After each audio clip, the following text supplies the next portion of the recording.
Bonjour à tous et bienvenue dans ce flash.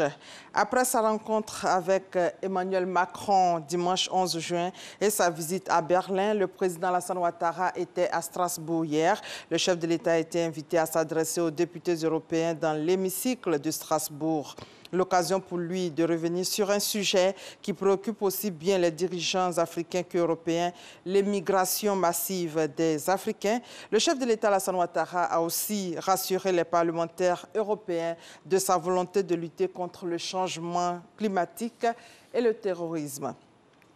En bref, le Premier ministre est rentré mardi d'une mission de mobilisation de ressources dénommée Eurobond 2017. L'opération a permis de lever 1140 milliards de francs CFA. Aujourd'hui, jeudi, Amadou Gon Coulibaly sera face à la presse pour faire le bilan de sa tournée européenne et américaine où il a passé une dizaine de jours. Les pluies diluviennes arrosent Abidjan ces temps-ci en faisant beaucoup de dégâts. À la suite de ces pluies, 3 maisons se sont écroulées à Yopougonko Prime. Le gouvernement n'est pas resté insensible face à la situation.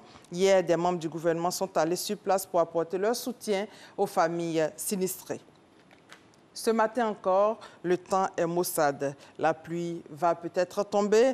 En fait, en saison de pluie, certains quartiers sont insalubres. Pour trouver la solution à cette situation, une entreprise a offert du matériel de salubrité d'une valeur de plus de 10 millions de francs CFA au comité d'hygiène et de salubrité en vue de donner un visage reluisant à la commune de Port-Boué. On fait le point avec Astou Touré. Des flaques d'eau usée jonchant les rues. Des mouches et des moustiques envahissants, le tout dans un environnement dominé par les baraques de fortune. C'est le visage que présente ce sous-quartier de la commune de Port-Boué. Cette situation cause de nombreuses maladies telles que la fièvre typhoïde, les maladies diarrhéiques, le paludisme et bien d'autres pathologies. Michel vit dans ce quartier depuis plus de 20 ans. Malade, il revient de l'hôpital et cet environnement insalubre en serait la cause. Vous voyez que je viens de l'hôpital, vous constatez que les eaux sont là et quand c'est comme ça, les moustiques font des dégâts. Dans cet espace, face à cette eau usée, Delphine apprête le nécessaire pour recevoir sa clientèle. Elle est restauratrice. La salubrité, elle dit en être bien consciente, raison pour laquelle elle n'hésite pas à mettre la main à la pâte. Je vends du riz le matin. Si le coin est propre, c'est bon. Nous aussi, on prépare, on nettoie aussi les coins, à ce que les gens viennent ramasser vos pâtes. Pour rendre le quartier plus propre et lutter contre d'éventuelles maladies, une entreprise de la place a fait don de matériel de salubrité d'une valeur de plus de 10 millions de francs CFA. L'objectif est d'accompagner les différents comités d'hygiène et de salubrité dans la gestion des ordures. Une remise symbolique a donc été faite. L'initiative que nous avons retenue est d'accompagner, de financer et d'accompagner l'organisation de la gestion des ordures ménagères. Donc nous allons contribuer à l'organisation et à le renforcement de la capacité des comités hygiène et salubrité de chacun des quartiers.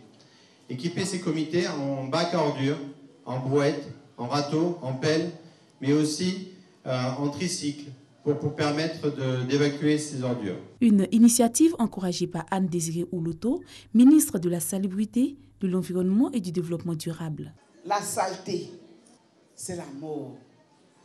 Parce qu'on refuse de changer de vie. On refuse d'aller vers ce qui va nous aider à vivre plus longtemps. Et je souhaiterais qu'avec eux, dans les quartiers, dans les groupes, chacun d'entre vous s'engage chaque premier samedi du mois à balayer devant sa maison, à faire le ménage à l'intérieur de sa maison et à l'extérieur de sa maison. Je vous exhorte donc à continuer cette initiative. Une troupe théâtrale a édifié ce public venu nombreux écouter le message de la santé.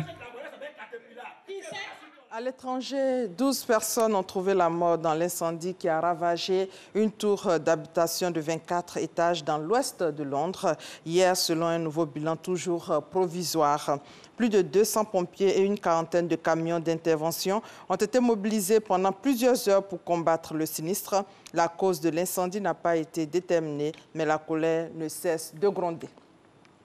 Aux États-Unis, selon le Washington Post, Donald Trump ferait désormais l'objet d'une enquête du procureur spécial pour entrave à la justice présumée, un tournant majeur dans ce qu'on surnomme désormais l'affaire russe. Dans l'actualité sportive, pour terminer, la dépouille de Cheikh Ismaël Tioté arrive ce jeudi à Abidjan. L'international footballeur ivoirien est décédé le lundi 5 juin dernier à l'entraînement des suites d'une crise cardiaque.